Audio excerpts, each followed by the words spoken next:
Shri Venkateswara gold తాకట్టులో ఉన్న మీ బంగారాన్ని విడిపించి కొనబడును.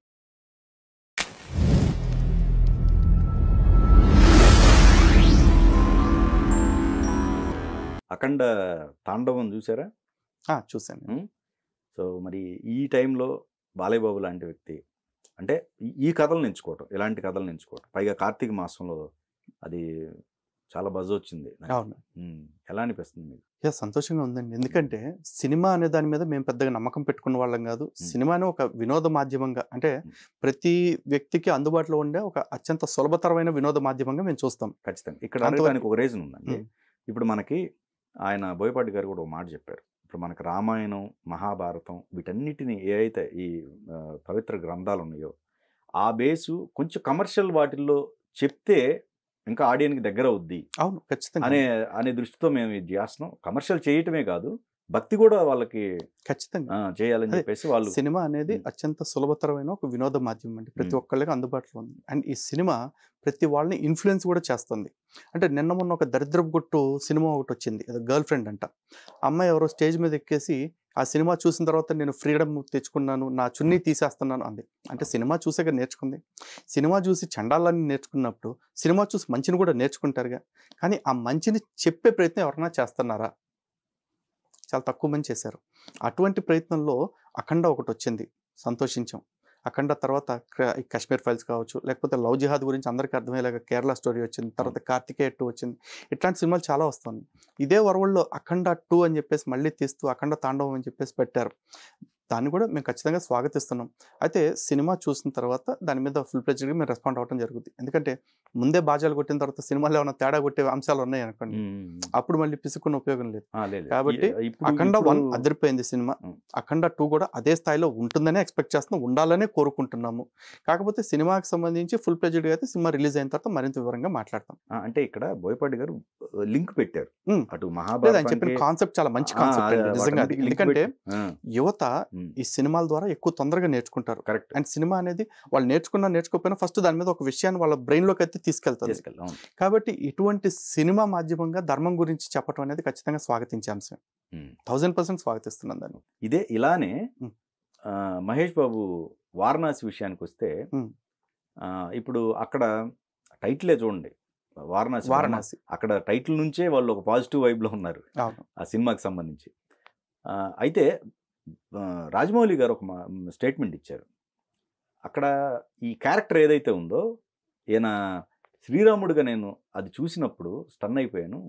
నిజంగా మహేష్ బాబు గారిని ఆ గెటప్లో చూస్తే ఇంకా ఉండటమే ఆయన ఏది 6 అడుగుల ఆజానుబాహుడులా ఉంటాడు. ఇంకా ఈ గెటప్లో అంటే పైగా కృష్ణ గారు ఎప్పుడో కోరుకున్నారంట పురాణాలకు సంబంధించింది, ఆయన చేయలేదంట. అదే.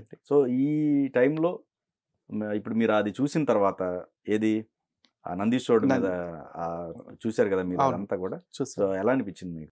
బాగుందండి. అంటే సినిమా టైటిల్ లాంచ్ ప్రోగ్రాంలో ఏదో చిన్న అపశృతి ఒకటి జరిగింది. అపశృతి అంటే ప్రమాదం కాదు, బట్ రాజమౌళి గారి నోటి వెంట అక్కడ సందర్భంగా చెప్పాల్సిన అవసరం లేని ఒక మాట చెప్పారు, నాకు దేవుడు అంటే పెద్ద నమ్మకం లేదు అని చెప్పేసి. అది నిజంగా అంత తీవ్రంగా హర్ట్ చేసే అంశం అంటే కాకపోవచ్చు, కానీ అక్కడ చెప్పాల్సిన అంశం అంటే అది చెప్పాల్సిన అంశం కూడా కాదు. కానీ అక్కడ ఎందుకు చెప్పారో ఆయనకే తెలియాలి. But at the same time ఇక్కడ రాముడి గెటప్లో మహేష్ బాబు గారి మీద ఒక షార్ట్ తీసాము, చాలా బాగా వచ్చింది అని చెప్పేసి అంటున్నారు. రావాలి కూడా అండి. ఎందుకంటే ఒకప్పుడు మనకి రాముడు కృష్ణుడు అంటే నందమూరి తారక రామారావు గారి పేరు చెప్తారు. ఆయనతో ఆ క్యారెక్టర్ ఆగిపోతుందా? ఆయన ఒకటి చేస్తే రాముడి గురించి కృష్ణుడి గురించి తెలిసిపోతుందా? కాదు. ఇంకా చాలామంది రాముడి గురించి కృష్ణుడి గురించి తెలుసుకోవాలి. అండ్ ఇప్పటి తరానికి తెలియాలి అంటే అప్పటి ఎన్టీఆర్ సినిమాలు చూడమంటే ఎవరు చూసే పొజిషన్ లేదు. కాబట్టి ఈ జనరేషన్కి కావాల్సిన స్టార్స్ ఎవరైతే ఉంటారో అలాంటి వాళ్ళు కూడా ఇటువంటి పాత్రలు చేయడం అనేది ఖచ్చితంగా స్వాగతించదగ్గ విషయం. అండ్ మహేష్ బాబు గారు ఆ లుక్లో అంత బాగున్నారు అంటే ఈ రోజు ఉన్న వాళ్ళకు కూడా అది కొంచెం ట్రెండింగ్ అవుతుంది. మళ్ళీ ఈరోజు రాముడి గురించి కూడా ఎక్కువ మంది తెలుసుకోవటానికి ఉంటుంది. బట్ ఆ చూపించే క్రమంలో పురాణాల యొక్క ఔన్నత్యాన్ని ఎక్కడ తగ్గించుకోకుండా చెప్తే ఇంకా సంతోషిస్తాం. ఎందుకంటే ఆయనకి దేవుడు అంటే స్వతహాగా నమ్మకం లేదు అని చెప్పేసి చెప్పారు. ఆయనకు నమ్మకం లేకపోయినా పర్లా, కానీ ఈ దేశంలో రాముడిని కృష్ణుడిని నమ్ముతున్న వాళ్ళు 100 కోట్ల మంది ఉన్నారు. ఈ 100 కోట్ల మంది మనోభావాలను దృష్టిలో పెట్టుకుని ఆ పాత్రల యొక్క ఔచిత్యాన్ని దెబ్బతినకుండా ఆయన సినిమా తీస్తే మేము ఖచ్చితంగా స్వాగతిస్తామండి. ఆయన దేవుడిని నమ్మను అని చెప్పేసి అన్నారు. అవును, ఆ అది ఆయన statement ఎందుకు ఇచ్చారో అది ఆయన అనిపించింది అక్కడ. వ్యక్తిగతం. అదే ఆ. అంటున్నా.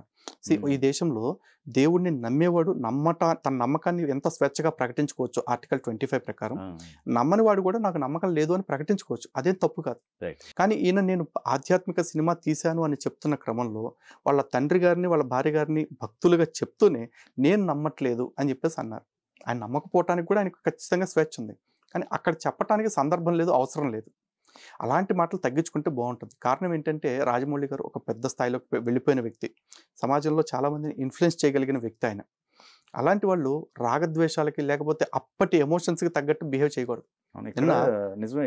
ఆయన ఒక మాట అన్నారు, ఎక్కడ ఎక్కడ మీ హనుమంతుడు, ఉమ్, హనుమంతుడు వాళ్ళ ఫాదర్ వచ్చి నీ వెనక హనుమంతుడు ఉన్నాడు డోంట్ వరీ అంటే అవును. ఎక్కడ అని చెప్పేసి అన్నారని చెప్పేసి ఆ స్టేట్మెంట్ అనవసరంగా ఇప్పుడు ఇచ్చారనిపించింది. ఈ సినిమా సూపర్ డూపర్ హిట్ అయిపోతుందండి. సినిమా వారణాసి బ్రహ్మాండమైన హిట్ అండి, cinema no doubt. Cinema super duper hit అయిపోతుంది. అవును. అయిపోయిన తర్వాత ఉమ్. అదిగో ఆ రోజు మా నాన్నగారు చెప్పినట్టు నా వెనక ఆంజనేయ స్వామి ఉండటం వల్ల ఈ సినిమా హిట్ అయిందని వేదిక మీద చెప్తారా మరి రాజమౌళి గారు? ఓకే. ఇప్పుడు తనకి చిన్న గ్లిచ్ వచ్చి ఒక హాఫ్ అన్ అవర్ అనుకున్న ప్రోగ్రామ్ కంటే ఒక హాఫ్ అన్ అవర్ లేట్గా ఆ ట్రైలర్ లాంచ్ అయ్యేపాటికే ఏది హనుమ ఏం చేసే ఇదేనా చేసేది అన్నారు. అవును. మరి అరగంట తర్వాత లాంచ్ అయింది. నాన్న మీ హనుమంతుడు మొత్తానికి చేపించాడు అన్నప్పుడు చెప్పాలిగా. ఉమ్. అది చెప్పే నిజాయితీ లేనప్పుడు ఇదనే దమ్ము కూడా ఉండకూడదు. Yeah. భగవంతుణ్ణి మంచి జరిగినప్పుడు నమ్మే ఉద్దేశం ఉన్నప్పుడు, చెడు జరిగినప్పుడు నమ్మట్లేదని చెప్పు. హిందుత్వంలో కూడా కాన్సెప్ట్ ఉంది. అదే. ఇప్పుడు రామదాస్ గారిని జైల్లో పెట్టారండి గుడి కట్టినందుకు. రామదాస్ గారు కొన్నాళ్ళకి తట్టుకుని కొన్నాళ్ళకి ఏమన్నారు, ఎవడబ్బ సొమ్మని కులుకుతూ తిరిగేవు రామచంద్ర అన్నారు. ఎందుకు? ఆయనకి గుడి కట్టించాడు కాబట్టి, భక్తి ఉంది కాబట్టి, ఆ భక్తిని మీరి నిందాస్తుతి చేసే హక్కు కూడా ఉంది. కానీ రాజమౌళి గారు దానివల్ల మంచి జరిగినప్పుడు పొగడలేనప్పుడు, చెడు జరిగినప్పుడు మాత్రం స్వామిని తిడతాను అంటే ఎలా కుదరదు ఉమ్. కదా. కాబట్టి ఆ స్థాయిలో ఉన్నవాళ్ళు ఆ స్థాయిని గుర్తుపెట్టుకుని మాట్లాడితే అందరికీ బాగుంటుంది. ఆ స్టేట్మెంట్ ఇచ్చే ముందు ఆయన మరి రామాయణం లేకపోతే మహాభారతం నాకు బాగా ఇష్టమైనవి అని చెప్తున్నారు. చెప్పారు. మరి ఇవి ఇష్టమైనప్పుడు మరి స్పిరిచువల్గా ఈ కనెక్షన్ అనేది అసలు అసలు లేకుండా ఉండాలి కదా. అవసరం లేదండి. రామాయణ మహాభారతాల విషయంలోకి వచ్చేప్పటికి నేను చాలా మందికి కూడా చెప్పేది అయితే, నువ్వు రాముణ్ణి కృష్ణుణ్ణి నమ్మవా? నమ్మొద్దు, అవసరం లేదు. నువ్వు సనాతన ధర్మాన్ని అంగీకరించవా? అంగీకరించొద్దు. రామాయణం కొన్ని కోట్ల సంవత్సరాల క్రితం జరిగింది అని నువ్వు ఒప్పుకోవా? ఒప్పుకోవద్దు.